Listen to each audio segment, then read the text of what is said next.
day. I should really be at college, but I bunked off because this is more important. Now driving to Dartford to go and get some carpet for the Audi, get some new seals because mine are covered in fiberglass and shit. They were ruined anyway, so I'm not too fussed. And then we're going to go see Mr. Sam Vernard because I've got an amp I want him to play with. Yeah, should be a good day. And then hopefully later on I'll be able to go home and put the carpet in, which means that I can then put other things in. Insertion.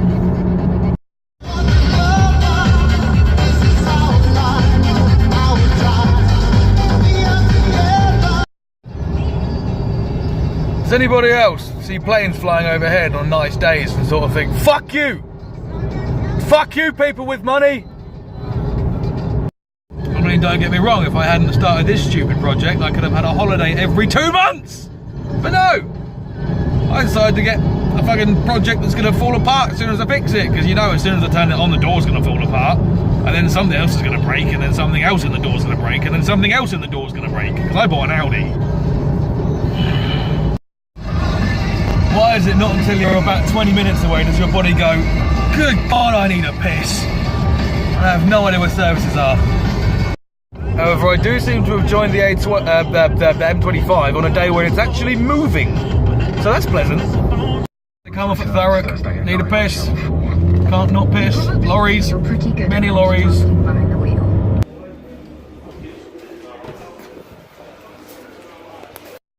Accidentally used the lorry entrance. There are some very angry lorry drivers that are all trying to flatten me. I'd rather they didn't, you know, for obvious reasons. I've got a build to finish. Bridge is fucking huge! Fucking size of this thing!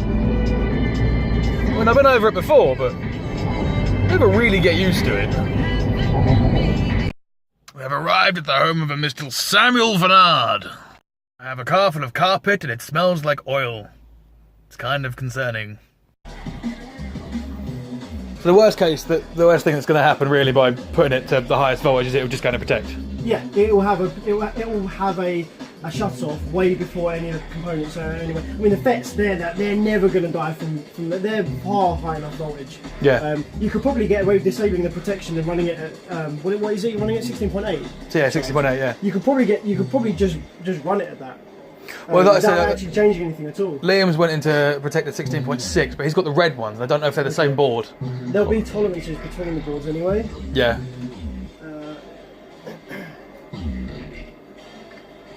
Because on a bench thing like this, I'm assuming you don't need half the size of the cable. When you're just powering it up idle, like with no load and nothing, no. The amp will draw like 2 amps. Okay. Like to power up and then like maybe 1.2 or something idle. It's when you want to actually ask it to shove. The thing is, when you bench test an amplifier, so let's say you run a 6K amplifier, right? Yeah. In a car, you might need X amount of batteries and an alternator because you're running a speaker, so there's impedance rise. When you run 6K on a bench, you need twice the power supply you need in the car. Because there's no impedance rise. Yeah. So you're literally driving it to the impedance. Driving it on the bench at 1 ohm is like running it in a car at 0.3 or something. Right. Okay. Because it's dead on 1 ohm and it's like really stressful for the amplifier. Let's turn that off. Let's put 16 point. What would you ideally like to charge at? 16.8. Well, I don't think it'll do 16.8. Right. So let's do 16. So the FETs won't blow. They'll just go. Yeah, the FETs shouldn't blow. No. If they do, we're in the right place. The FETs will only blow if the rail voltages go. So you saw there's 170 something on there, 175 volts. Yeah. So the FETs will only be in risk of blowing if that goes over 200. So we're at 16.3 now. Yeah. Let's see what it does.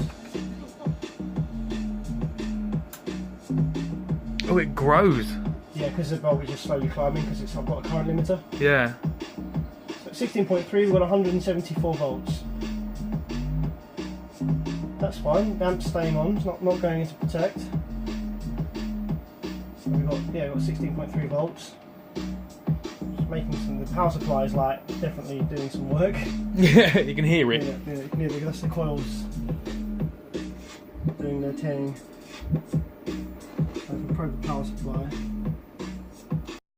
Down 0.5. So yeah, so we reset that. you can see the sine wave looks like that. So if I just pause the, if I do that, pause the oscilloscope on the wave, like that. So that's the clip point. You can see a tiny little bit of THD at the top and bottom there. Yeah. And then on the voltmeter, we're dropping down to 11.49. So. Right, okay, so we, oh, should I say, Sam benched it. It did about 5,500 watt at 1 ohm. It dropped to 11 volt, but there was some kind of correctional fucking mathematics he was able to use to show it would do 5,500 at 14 volt, which is less than I thought. But that was at 1% THD. We upped it to about 6% THD, which is obviously when you're generally playing about with it. It would still play clean at that. Well, not clean, but you know what I mean, clean enough. And careful of the road. Yeah, so we upped it to 6% THD, and it made 6K, which was a bonus. And then we tested it at the 16.3, or should I say, he recalculated for 16.3, and it did 8K, which was nice. This is all at 1 ohm, and obviously I'm going to be running it at the best part of 0.3. So yeah, it's going to be. Oh, it's a broken down lorry. Fucking hell, son. Well, I better stop this now because the cars are actually moving. Yeah. Fuck it.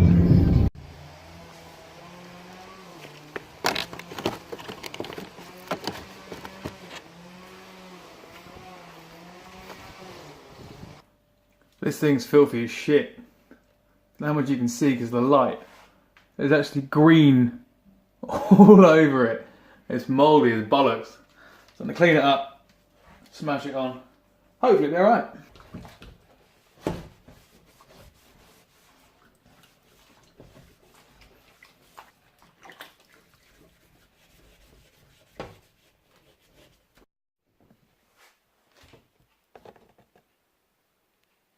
Yummy! It's a bit better.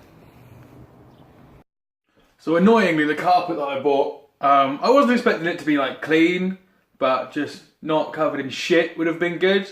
It's not stuck on, I just now have to clean it. I don't really have anything to clean it off with, so I'm gonna use water, probably some washing up liquid and a broom. Just kind of hope for the best, because I haven't got any carpet cleaner. Be alright. It's not in terrible shape, just a bit of ground and dirt. There's a wear spot there, but that'll be covered by a fucking mat. And something rusty's obviously been sat down here. So we're going to try and see if we can clean this all off. After a quick hoover down, it's not actually too bad. Most of it came off. A little bit of wear sort of here, but who cares? I'll clean that thing out now.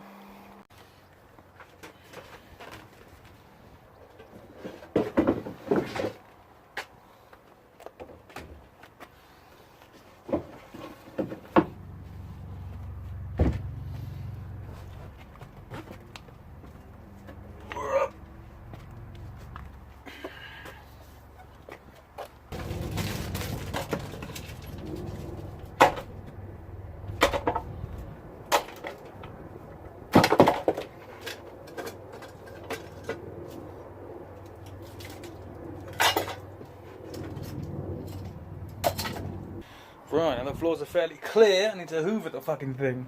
And annoyingly, I need to fucking pull these grounds further through the firewall, which means the battery's got to come out and everything's got to come out because the carpet's not going to sit flat over it. Didn't think that through very well.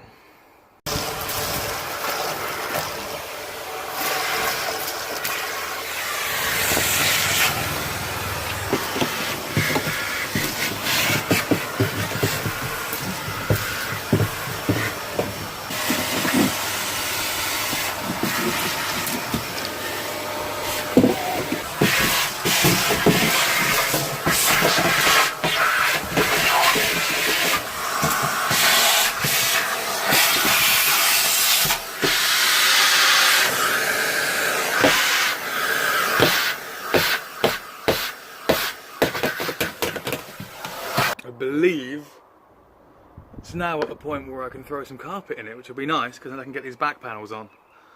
I don't think there's anything I've forgotten, but it's going to be interesting to see how it fits with the 4 runs of cable in.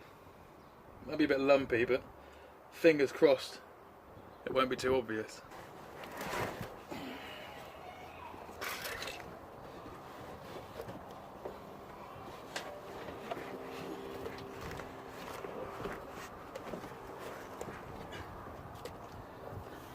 Done.